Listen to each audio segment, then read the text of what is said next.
Hey Journey, Pastor John here with this week's edition of Midweek Conversation. So glad to have you join us today. I'm joined by Pastor Jeremy Tomlinson. Well, hello everybody. Hello Pastor John. Jeremy, good to have you. Good to be here. We are, Jeremy is stepping in for Pastor Dustin today. And Jeremy was out a couple of weeks, so tell us a little bit about your trip. You did a little family trip over the holidays, Thanksgiving holiday, with some special equipment this time. Yeah. Well, like any other family, we have our traditions and different things that we do as a family, and one of those is to go up to Tennessee and visit my parents and my brothers, and cousins and aunts and uncles and everything. So we weren't able to see as many because of obvious COVID things, but we were still able to spend some valuable family time up there. I'm from Tennessee, and so it's kind of cliche for the music guy to be from Nashville in some ways, but I actually am from Nashville. And so we were able to do that. And this year was a little different.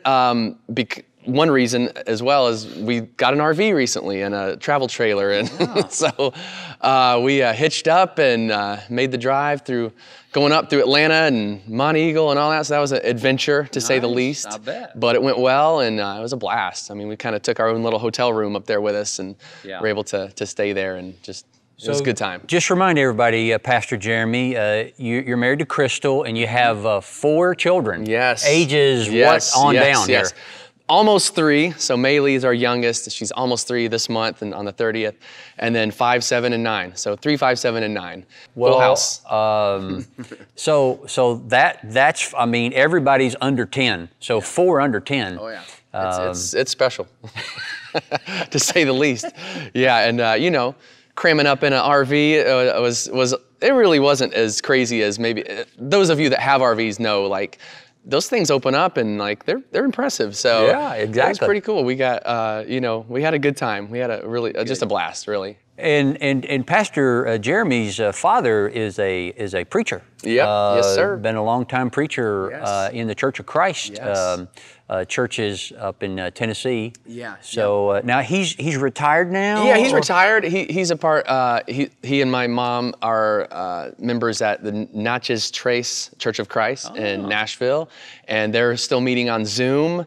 And a smaller church up there, but a great group of people. And so we actually got to join in with them on Sunday, which was really cool. My dad led the communion meditation, and so it was cool. It was different, for sure, to be a part of that with them. And but it was really good.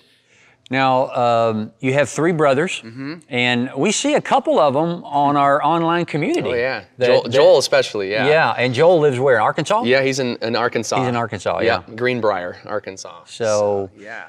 Good deal. Yeah. Well, we missed you. Good to have you back with us. Good to be back. This past Sunday, Pastor Jeremy was back, and we talked a little bit about what's coming up on Christmas Eve. So we want to talk to you mainly about that and help you prepare for that, share some information about that, both for on-site and online, what we're going to be doing on Christmas Eve. So we're doing something that we haven't done in 8 years, Jeremy. 8 years. 2012 was the last time. Yeah, a little bit before you. Last time but I've heard a lot about it. Yeah. These are always great events. Doing them outside, doing them under the stars.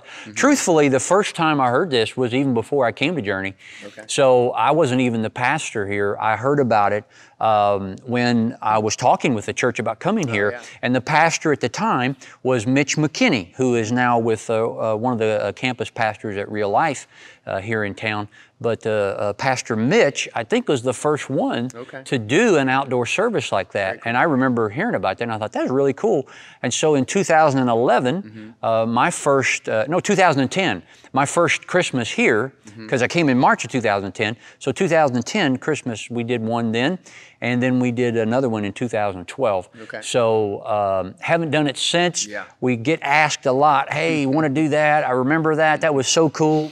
Both times we've done it, Jeremy, it's been chilly. Yeah. It's been a little on the cool side. I know a lot of people won't agree with me, but I love cool weather. So bring it on. A lot of Christmas Eve since, I mean, there's like 74 degrees, it's warm, it's hot. When we've done it in the building, and I thought this would have been a great year to go outside and do it. But when we've done it outside, it was like 50 degrees at the time. But people seem to like that. And it makes the hot chocolate taste better when it's cold, you know. It's a good time. It just feels like Christmas. So I don't know. Either way, it's a win. I mean, we're in Central Florida, so if it's warm, awesome. If it's cold, it's Christmassy. So, Pastor Jeremy, you mentioned this being a global event. Talk through what you mean a global event. Yeah, so I mean, as many of you know, but if you don't, we have a campus in Lake County and a campus in Apopka.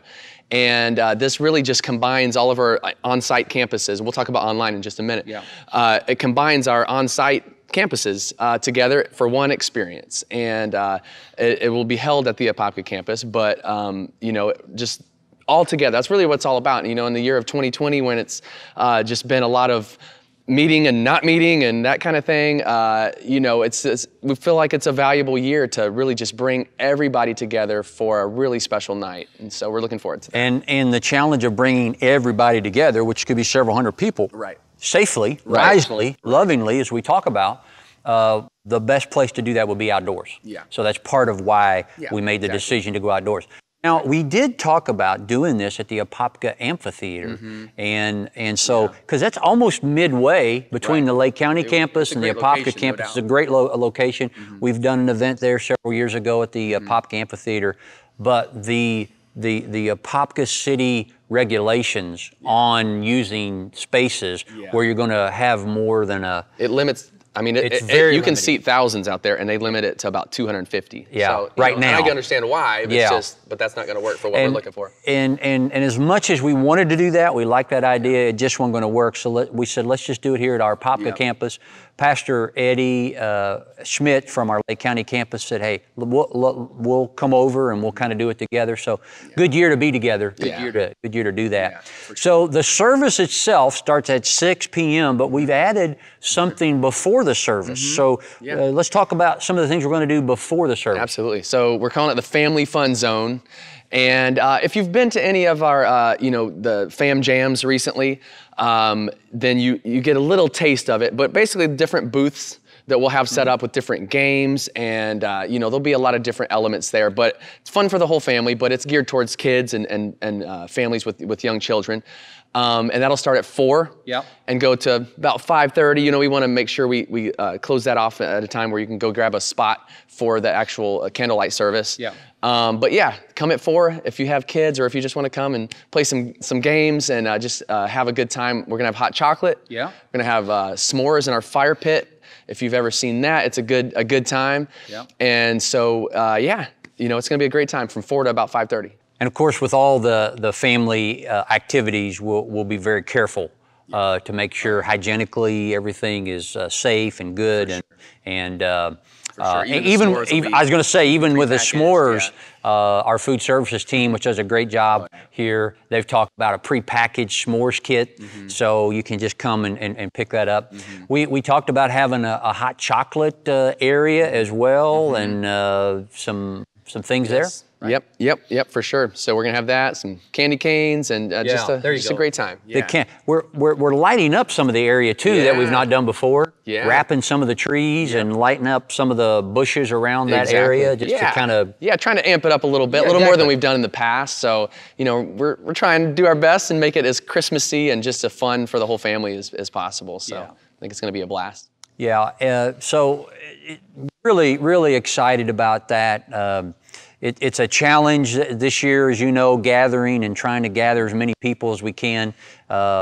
Just puts a little bit more responsibility on us. It does. To make sure we're doing that well. We want to do that. We're looking forward to doing that.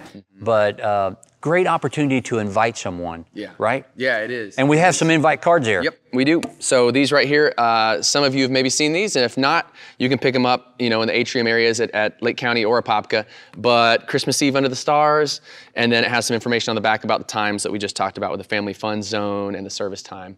So these are great. You can pick up a stack and invite your neighbors, invite your friends and family, and that's just, you know, it makes it easy. One of the cool things that we've seen, Pastor Jeremy, in these last several weeks, but particularly lately, we've seen a lot of guests. Yeah. We've seen a lot of people join us for the very first time. Exactly. And it's always interesting, folks that are joining you for the first time, when it's difficult to gather or you're kind of worried about gathering, and yet people are coming. And so I think people are going to be open to an invitation to gather. I mean, we see in general, people are more just responsive to coming to a Christmas event, whether they believe in Jesus or not, or whether they, are totally down with the church thing or not. It's Christmas and it's fun. So it's kind of an open door to invite people through, and hopefully somewhere along the way they encounter Jesus and begin that relationship with him. And that's really the goal, And it's been such a year of uncertainty, of unrest for a lot of reasons. People are searching. People need hope. And so the topic we're going to be talking about, that I'm going to be speaking on at Christmas Eve Under the Stars, is called Christmas in the Dark. And we're going to be talking about Jesus came into a very dark world and brought light. And even just a little light makes such a huge difference. And we're going to be talking about what that means for Jesus to bring that light to our world, that we are the light of the world in Him. And then we're going to conclude with the candlelight service that... You couldn't do it any other way. So many people, exactly, yeah. Always sing Silent Night, right? Yep. And do the candlelight. Last time we did it in 2012, we did it with glow sticks. Yeah. And people weren't a fan of the glow sticks. Yeah, and I'm not sure why we did that at the time. We're going to try to do real candles this year, and hopefully wind won't be a factor in all that, but that'll be a cool way to do that. Awesome. And we have some musical things planned as well. I mean, you can't have a Christmas service without some music and some Christmas music, and so we're super pumped about that. I love Christmas music, and so we have some arrangements that we've been working through, and are looking forward to sharing those as well. Good deal. Yeah. Let's talk a little bit, Pastor Jeremy, about online and some of the things that we're talking about doing. So we're going to create just an online version of this same service. But really geared just for our online community. Yeah, one reason that we don't do this every year is just the amount of work that goes into it, and the planning and different things, and technologically, there's just a lot that happens. And it being at 6, it's dark, and you can't rehearse it the night before because we rent so many things, to make it happen outside. And there's just a lot of factors that make it difficult to broadcast it, from the field. Not impossible though. We could do it. So on the other side of that, we want to be just really intentional about, creating a service that's just for our online, people tuning in online. And so that's kind of the idea, is we want to really be intentional about that and create a service that really works well online, quality-wise, and, just in every way. So. Well, and we're still talking about doing the online service Under the Stars. Yeah. So it's going to be a special service. I think the online community will really appreciate it, connect with it, and it's something special. So we're looking at doing that in an Under the Stars atmosphere as well. So some special elements just for that. So and I'm going to assume we would release that at 6 p.m. on Christmas Eve. For the online community. So whether you're on site, whether you're online with us, we just want to do everything we can to have the best, most meaningful, celebratory Christmas Eve that we can this year. We're in a series that we started this past Sunday called The Birth of Joy, and we need joy. We do. We all need to hear a message of joy, and joy that goes beyond our circumstances, joy that goes beyond what's happening in our country and our world. So that's what people really need to hear. And so we'll continue that this week, talking about the second part of the birth of joy. We're looking forward to talking a little bit more about specifically the time when Jesus came. It says, when the fullness of time came, then Jesus was born. Well, what does the fullness of time mean? And what was the world that Jesus came to? So we're going to be looking at that this week. But just know that a lot of people need that encouragement, particularly this Christmas, the hope that we have in Jesus. So looking forward to that. Good. I'm looking forward to it. It's going to be a blast. So hope to see you all on Sunday, and mark your calendars for December 24th, 4 o'clock for the Family Fun Zone, 6 p.m. for the candlelight service, and just really looking forward to it. All right. Pastor Jeremy, thanks for joining us this week on Midweek Conversations. Thank you for joining us this week on Midweek Conversations. Hope you have a great rest of the week. And as always, we are loving the journey.